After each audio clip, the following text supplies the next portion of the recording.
Three boys grew up on the same street in Bomosho town.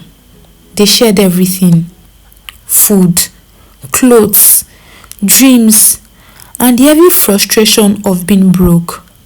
Today, two of them are successful, living comfortable lives through clean, honest work. But the last one is walking around the market square naked, talking to walls. He didn't just wake up mad. He let the pressure of the streets push him into a dark room he couldn't walk out of. If you think you can take certain shortcuts in this life and escape the mental price, listen to this story very carefully. Femi was 27 years old, completely broke and very angry with life. But he didn't want to do any honest work. He hated the idea of doing a normal job for 30,000 naira a month. Femi wanted the soft life, but he wanted it fast. His mother, Mama Femi, was a widow and the hardest working woman at the junction. Every single morning by 5:30 a.m., she would drag a heavy wooden bench and a big basin of coal to the roadside. She spent 14 hours a day breathing in thick smoke while roasting corn for passengers and drivers. Her fingers were always black from charcoal, and her ankles were swollen because she stood up all day. Every single naira she made went into two things: buying her daily blood pressure medicine and paying the rent for the small one-room apartment she shared with Femi.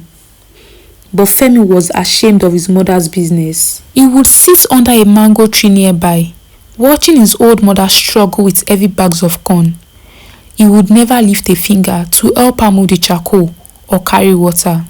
One hot Tuesday afternoon, David and Obina came to meet Femi under the tree. They had just rented keke on a daily payment plan. David was covered in sweat, but he was smiling, holding a small bundle of dirty 100 naira notes. Femi, how far? David shouted, wiping his face with a rag. We just finished our first shift. We made 4,000 naira profit after buying four. Come join us in this keke business. At least we have money for food instead of just sitting here doing nothing. Femi looked at the old keke, spat on the floor and eased. God forbid. Me, Oluwafemi, drive keke in this town so my old classmates can laugh at me. Look, I am a big boy, oh. Big things are coming for me. You guys can keep suffering for change, but my own breakthrough is going to be massive. Obina shook his head. Femi, hunger is killing you. Your rent is 6 months late, and your mother is roasting corn over there just to buy paracetamol. Which big breakthrough are you talking about, oh? Femi ignored them. That same night, the landlord came to their house. He banged heavily on the wooden door, shouting at Mama Femi. Mama Femi, tomorrow is the final day. If I don't see my 20,000 naira rent balance by 8 o'clock a.m., I am throwing all your pots and your mattresses into the mud. I am a landlord, not a church. Mama Femi dropped to her knees, crying and begging the man, while Femi just sat on the bed, staring at his broken phone like he didn't care. The next morning, Femi packed a small bag. He didn't tell his mother goodbye. He didn't leave a single naira for food. He just packed his bags and disappeared from Bomosho town. 2 months passed and nobody heard anything from Femi. Unknown to people, Femi went into the deep forest to find an old mill people only spoke about in dark whispers. Femi had found Baba Adini. There in the dark, the price of immediate wealth was laid out before him. It wasn't a game and there was no magic anywhere. It was a heavy psychological contract. The old man handed him a dark jar of oil and gave him the law of the midnight baths. Every last Thursday of the month, at exactly 10 minutes to midnight, Femi had to stand naked under the open sky, pour ice cold water over his head, and rub his body with palm oil in absolute uninterrupted silence until the clock struck 12. But the real trap was the psychological conditioning attached to it. You must not give your blood any single penny. Baba didn't want Femi because there is a consequence for it. Femi laughed it off. He thought his heart was already made of stone. Then on a Friday afternoon, a clean white SUV with tinted windows drove into the junction. The door opened and Femi stepped out. The boy had changed completely. He was wearing an expensive designer tracksuit, heavy gold chains around his neck, and diamond earrings. He smelled like expensive perfume. He didn't even look at his mother's constand. He drove straight to the rich side of town and paid cash for a massive house with high walls. Suddenly, Femi became Dollar F. Whenever Dollar F entered the local nightclub on a Friday night, the whole place would go crazy. The DJ would stop the music and play Femi's favorite song. Femi would walk into the VIP section with heavy security guys around him. He would stand on top of the sofa, open a leather bag and start throwing bundles of cash into the crowd. Grown men and young students would be scrambling on the dirty club floor, pushing each other just to pick up his money. The club announcer would be screaming into the microphone until his voice went bad. Femi looked like he was on top of the world. But behind closed doors, the psychological prize was already knocking on his door. Because of the absolute fear of the condition attached to his shortcuts, the terrifying belief that helping his blood would destroy his life, Femi had to force his heart to become completely dead. And that pressure was causing internal cracks. He started experiencing severe paranoia. He would wake up gasping for air at 2 o'clock a.m., sweating through his expensive sheets, convinced that someone was hiding in the shadow of the luxury bedroom. He stopped trusting his new wealthy friends, constantly believing they were planning to steal his money or poison his drinks. One evening, while it was raining, Mama Femi used her last strength to walk all the way to Femi's big mansion. She begged the security guards at the gate and finally reached his heavy front door. She knocked with her shaking black fingers until she collapsed on the floor. Femi opened the door, holding a glass of expensive drink. When he looked down and saw his mother lying in the dirt, his face became very cold. "Femi, my son," the woman cried, trying to touch his shoes. "Look at my leg. I cannot walk again. The landlord has finally locked our room and thrown my things into the rain. Please, Femi, just give me 20,000 naira to pay rent and buy my heart medicine. I am dying." Femi looked at his mother. His pockets were full of cash. He had millions locked up in his safe upstairs. But I remember the condition of the fast money. The moment you give a family member even 1 naira, you will bear the consequences. Femi pulled his leg away from her hand. He didn't even help her stand up. "Mama, I don't have any cash on me right now," Femi said, his voice completely flat. "All my money is tied up in business. Go back to the market. God will provide for you." Femi, she screamed, her voice cracking. "I carried you for 9 months. I suffered for you. You are throwing money away in clubs, but you cannot buy medicine for your own mother." Femi didn't say another word. He stepped back inside and slammed the heavy door right in his mother's face. The next day, Femi's Lexus rode past the market square. Suddenly, he saw a crowd.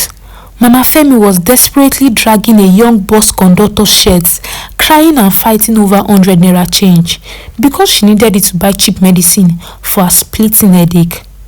Femi looked at his mother being pushed around in the dirt. For a split second, a heavy wave of intense guilt hit his chest so hard he couldn't breathe. But the fear of the consequences was stronger.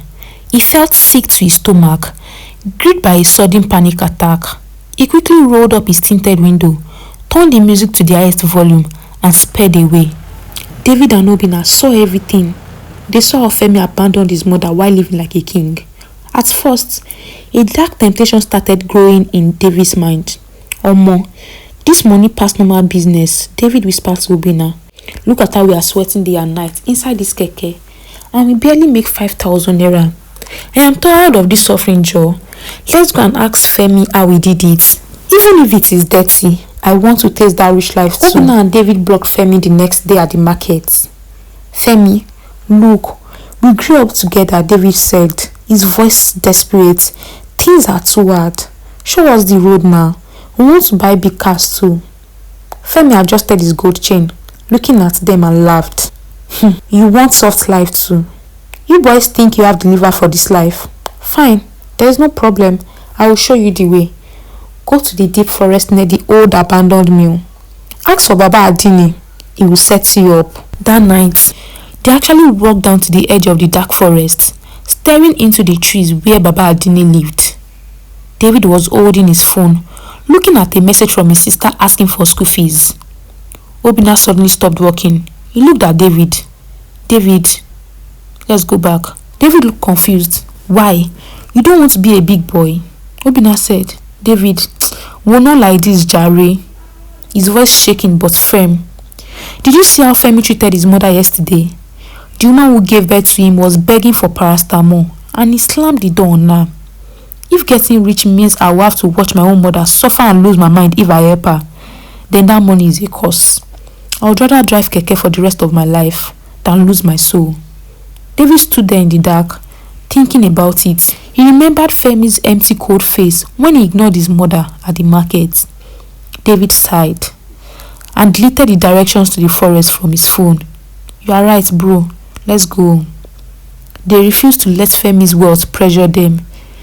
Instead of looking for a shortcut, they used that anger to foil their hustle. Obinna, who had a degree in logistics, started applying for corporate supply chain roles online every night using his small phone.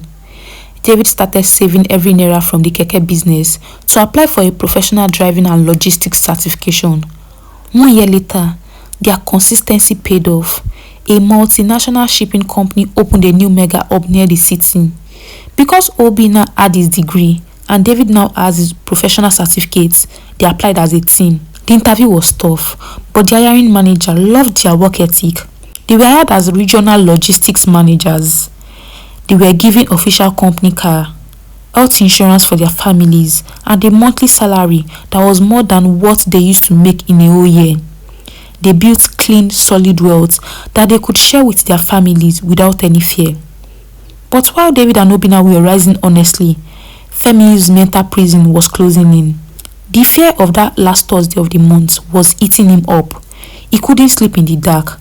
He was constantly seeing strange shadows crawling on his bedroom walls. It was the last Thursday of November. Outside, a terrible storm was blowing.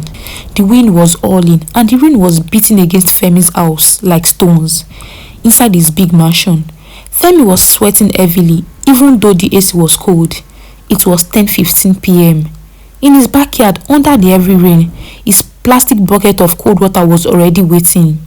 On the table, his jar of palm oil was open. Femi had locked his front gate with 3 heavy chains and padlocked his front door 4 times. He turned off his phones, took out the batteries, and sat in the dark living room, watching the glowing hands of his watch. He was waiting for 11:50 p.m. to arrive, so he could strip himself naked and start the ritual. But life has a very brutal way of bringing karma. At exactly 10:35 p.m, boom! A loud crash shook the house. Femi's heavy front door was kicked off its hinge. Before he could even jump up, 10 armed police officers rushed into his dark living room, shining bright flashlights into his eyes. Stay on the floor. Don't move. Put your hand on your head, a voice shouted. Femi was slammed hard onto the cold floor. A heavy boot pressed his back down and handcuffs were locked tightly around his wrists. Femi didn't care about the arrest. He didn't care about going to jail or losing his cars. He twisted his neck around, his eyes wide with pure terror, looking at the digital clock. 10:42 p.m. Femi began to scream like a wild animal. Oga, I beg you, look under the long sofa. There is 40 million naira cash inside a leather bag. Take it. Take all of it. Take the keys to my 2 Lexus cars. Just leave me inside this house till 12:01 a.m. You can lock me from outside. I am not running away. I swear to God.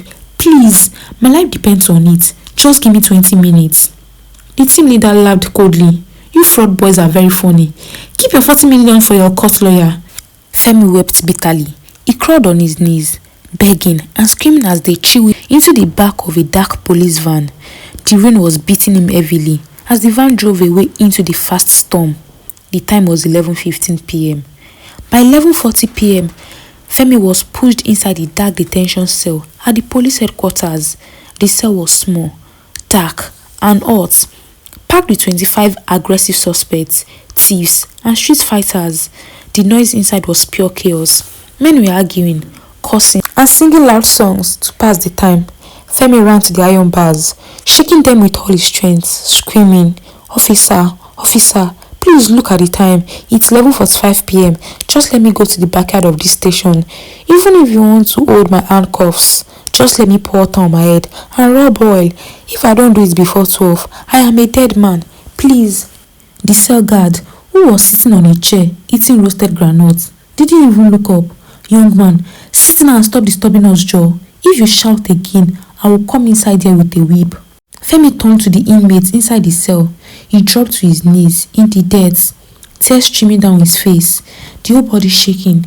"Please, I beg all of you in the name of God, please keep quiet. Just 5 minutes of total silence. Don't say a single word. Please, let there be silence until 12 midnight. I will pay all your bill money tomorrow. I will give every one of you 5 million naira. Just stop talking." The cell inmates looked at him like he was crazy.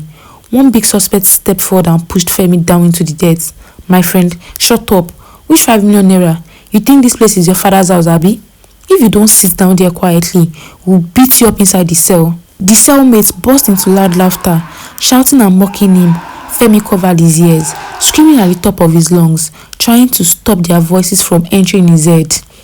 But the noise was just too much.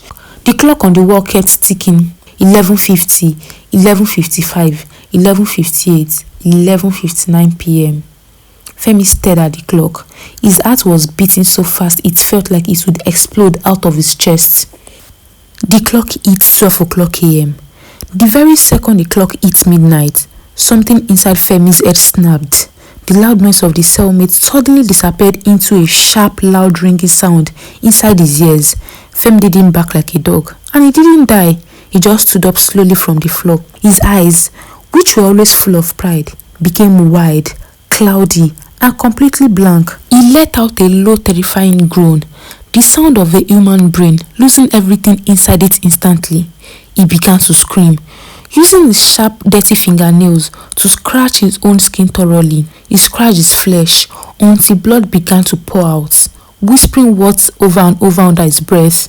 0, 1, reset, error, clear the memory, time is up, clear the memory, 0, 1.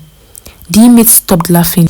They ran into the far corner of the cell in total fear, watching him. They realized they were no longer looking at a normal person. They were looking at an empty body whose soul has been completely pulled out. By morning, the police saw that Femi had lost his mind completely. Since he couldn't answer any question and was bleeding from scratching himself, they opened the handcuffs and threw him out of the station gates. He didn't go to any mental hospital because nobody was there to pay the bills. His big house and his luxury cars were immediately seized by the government. Within 2 days, all his rich friends forgot he ever existed. Today, if you walk through the busy market square of Bomosho, you will see a man walking around completely naked, except for a pair of torn, muddy boxers. His hair is dirty and rough, his beard is overgrown, and his fingers are always covered in dry blood. That is Femi, the guy everyone used to call Dollar F.